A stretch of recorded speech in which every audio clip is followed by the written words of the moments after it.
Hey everybody, this is Paul, and it's been about 9 months since we met Gary Matsuoka at Laguna Hills Nursery. Hopefully you saw that video. And today we're going to talk about how I pot my dragon fruit, and this is what the potting soil looks like now that I use. So these are basically Gary's best top pot ratios, and I've repotted this whole section in the past 9 months, and you can see just how happy these plants are. Here's an unknown, it's probably sugar dragon. And then here's voodoo child is going crazy right now. You can see I got plenty of pollen, and I hand pollinated these last night and they smell great. But what I want to show you is, come down here, you just see the overall health of these plants this season since I've made the switch. So all of these used to be in Fox Farms potting soil, which did great for about 3 seasons. It was held a bit too much, retained a bit too much moisture, but I was having some fungal issues.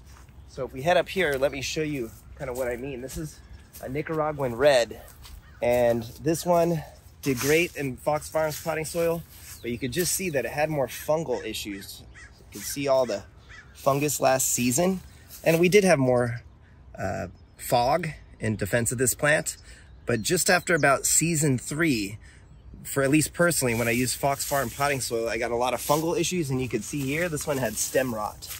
So I just repotted this one. I wish I had done it earlier last season, so it wouldn't have got the stem rot, but luckily this plant's bouncing back. But again, you can see just all the fungal issues it had, and that's something I noticed with some varieties in Fox Farm potting soil. So you're saying that Fox Farm after a few years is no longer viable? Well, I think it just kind of degrades, or it becomes a bit too anaerobic, and I don't think the plants are getting enough oxygen. In addition, I also think as the ground up dead trees, as Gary calls it, it has some bacteria and fungal properties inside the soil.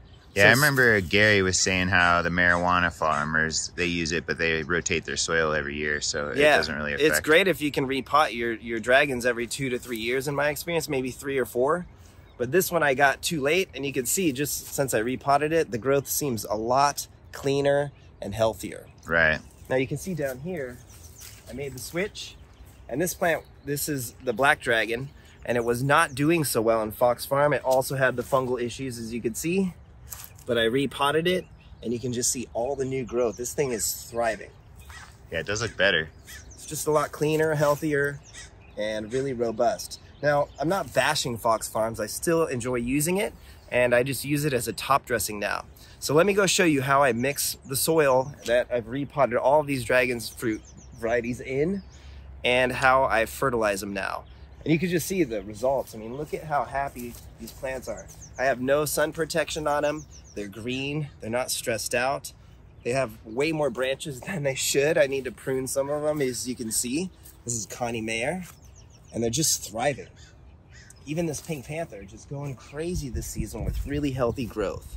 So I think learning about Gary's best top pot and the ratios and the reasons why that's a better potting soil, I think you can just see the results here. These plants are really healthy. Yeah, I remember Gary saying that just pure sand was probably the best way to grow it, but it's so heavy and super heavy. Yeah, you can't. And you have to add a lot of nutrients too. Yeah, and it's the water goes right through it, so you can't really. Yeah, and I will say, look, this is my Maria Fucsia, and it's still in Fox Farms potting soil, but this is now its 3rd season.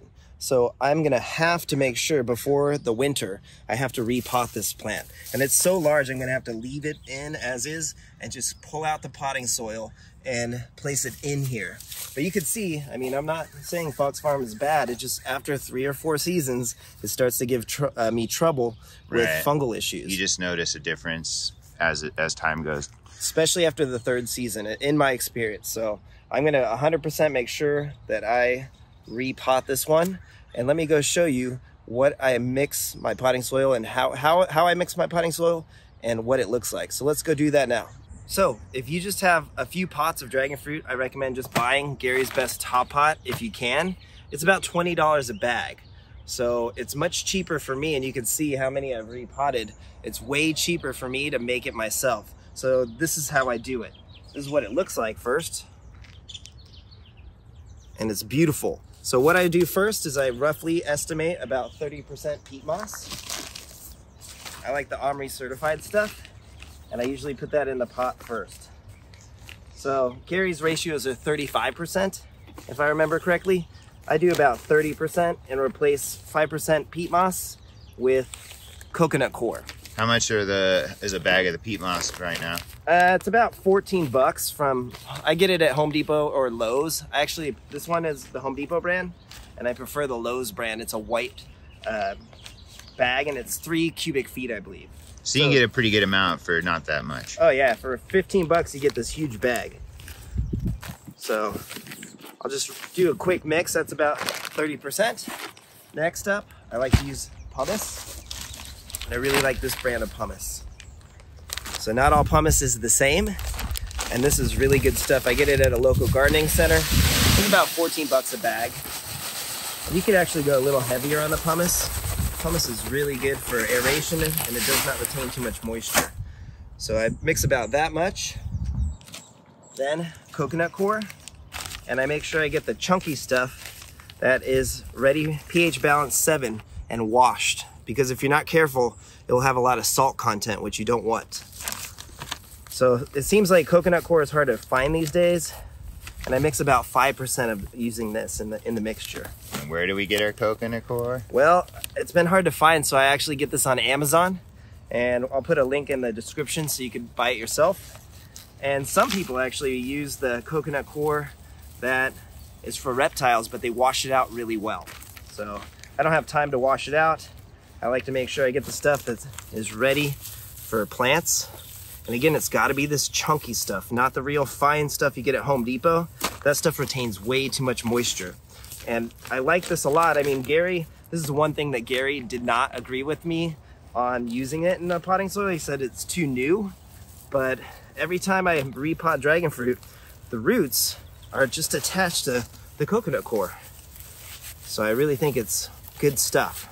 And again, it's just roughly about 5% by volume. And again, I just estimated. I've done this so much that I just eyeball it. Now up next, I like to add perlite. And not all perlite is the same. This is some decent stuff, but different it's really sizes, small. Different sizes. Oh, yeah. And so the problem with this one is I like to add a little bit of it. As you can see, it's small, but I'd rather pay a bit more and go to my local hydroponics shop and get the number 3, or they even have number 4, which is even larger. So I try to get the 3 and the 4 whenever I can. Let me just show you the differences. Those are big chunks. You don't want to breathe the dust, by the way. But you can see just the difference. Yeah, that's different. So I prefer the bigger stuff over the really fine stuff. It just kind of turns to a powder over time. So let's see, we did peat moss, we did pumice, we did perlite, we did coconut coir. Up next, sand. Yeah, this is Gary's favorite. Yep, and so I was using a different brand of sand, but a lot of the rare fruit growers recommend using this paving stone paver sand. You gotta make sure it's washed. It is washed, and it's really fine. It's not as fine as other sand. He's got a nice grains to it. So I just throw in 1 bag of sand every time. How many pots does this make? I have no idea. About over 20 gallons, I would say, when I fill this up. But I do this all the time. And last but not least, I add some of this Bio Char. Where do you get that? Amazon? I've seen it on Amazon or online for cheaper. It's OMRI certified, as you can see. But I got this locally at a soil shop, and it was 45 bucks a bag. So It's pricey. And you only use about 5%. Okay. So just like that. So next step is I give it a good mix really well. And if you saw, I actually left some of my mixed potting soil like this. I left it at the bottom of this barrel just because it requires a lot of effort to mix it, and you want it really, really mixed up well. You want to get that Bio Char in there. You want to get the sand spread out.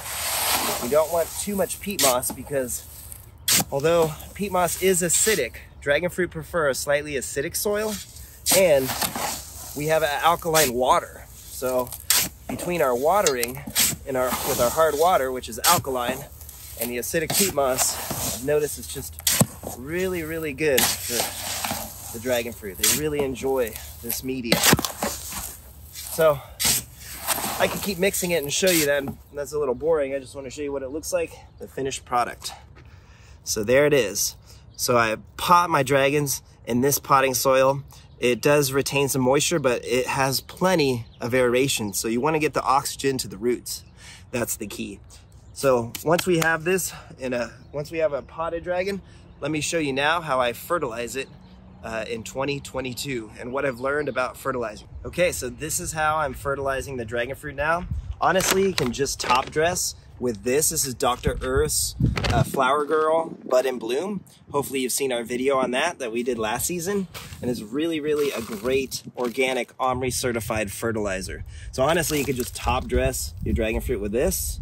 But now, this is what I'm doing. I'm actually using Fox Farm, which I believe Gary described it as the Cadillac of potting soil, but it's best for top dressing. So what I'll do is I put a little bit of Fox Farm potting soil into a 5-gallon bucket, and then I mix with Dr. Earth's Flower Girl Bud and Bloom.